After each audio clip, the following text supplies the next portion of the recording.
Anda kembali di Kompas Petang membahas soal nama Kaisang yang saat ini mulai sering dibicarakan oleh Parpol Kim untuk bursa Pilkada Jakarta. Masih bersama kita Wasekjen PAN, Bang Saleh Daulay dan juga pengamat politik BRIN, Bu Siti Zuhro. Bang Saleh, jadi tadi disinggung soal kriteria apa sih yang membuat Kaisang ini dilirik oleh PAN dimasukkan ke simulasi Pilkada Jakarta. Proyeksinya cagup atau cawagup nih kira-kira Bang Saleh? Jadi sebetulnya begini, kalau yang pertama sekali itu kalau secara politik ya, ini kan secara politik dulu ya. Itu hampir semua partai-partai yang mengusung calon-calon gubernur dan juga kepala daerah itu pasti akan melihat peluang menangnya. Jadi ini menang dulu nih, ya kan? Jadi kita lihat bahwa Kaisang ini saya kira ada sebetulnya peluang menang yang besar gitu, terutama di Jakarta karena PSI itu punya kekuatan di Jakarta ini sudah terbukti ya. Pemilu-pemilu yang sebelumnya ini kan kelihatan mereka juga bisa menghasilkan suara yang banyak gitu.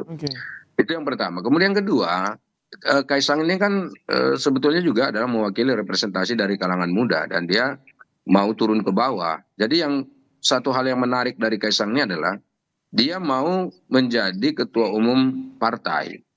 Dia artinya memang serius mau berpolitik gitu. Kan ada orang yang tidak mau jadi ketua umum partai, bahkan tidak mau masuk jadi partai politik. Tapi setiap ada pilpres ingin maju, ada pilkada gubernur ingin ikut lagi gitu kan.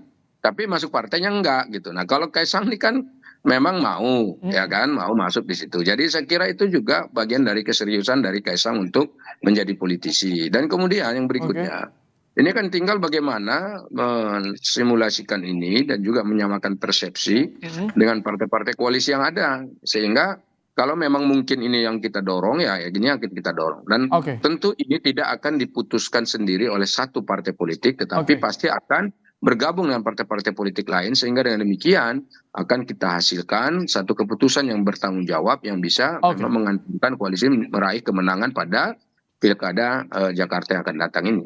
Oke, Bu Siti, dengan ini mulai banyak yang muncul nama Kaisang di Pilkada Jakarta. Apakah bisa menggambarkan ini masih ada pengaruh atau faktor Jokowi effect di sini di Pilkada Jakarta ini, Bu Siti? Atau bagaimana nanti persepsi publik soal ini?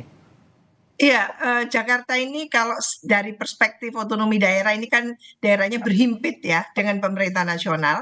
Jadi Provinsi Jakarta berhimpit dengan pemerintah pusat ya. Dalam posisi yang sangat berhimpit dan pengaruh tentu gitu ya, RI 1 itu memang bisa dikatakan sangat kuat, sangat besar. Tapi tentu kita juga harus mempertimbangkan faktor yang signifikan lainnya gitu, bagaimana mengerekrut gitu ya, bagaimana menciptakan satu pilkada yang ujungnya nanti adalah menghasilkan kepemimpinan yang berkualitas, kepemimpinan yang mumpuni. Jadi bukan lompatan-lompatan yang cenderung too much too soon gitu ya. Ini sangat diperlukan. Ini kita menghadapi ada Bang Daulis seperti ini. Beliau adalah kader senior, seorang elit politik dari PAN yang merupakan kader senior. Apa kurangnya beliau ini? Sudah bertahun-tahun ada di DPR RI gitu ya. Ini mestinya yang dicalonkan. Jadi lompatannya itu jelas, sekuen bagaimana meniti karir itu jelas. Orang boleh menjadi ketua umum, tapi dilihat juga track recordnya. Karena integritas, track record, kapasitas ya, kepemimpinan itu sangat diperlukan. Nah ini yang menurut saya tidak boleh diabaikan, hanya sekedar memprioritaskan atau mengedepankan tadi itu yang disebut popularitas gitu. Dan jangan lupa Mas Kaisang sendiri mengatakan bahwa popularitas saja, elektabilitas saja sangat amat tidak cukup. Ini menarik ya, dinamika kinerja.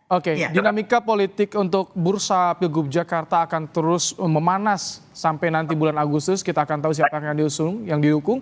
Kita akan tunggu tentunya. Tapi terima kasih Bu Siti telah berbagi pandangan di Kompas Petang sore hari ini. Bang Saleh Daulay juga terima kasih telah meluangkan waktu untuk program Kompas Petang sore hari ini. Terima kasih. Baik.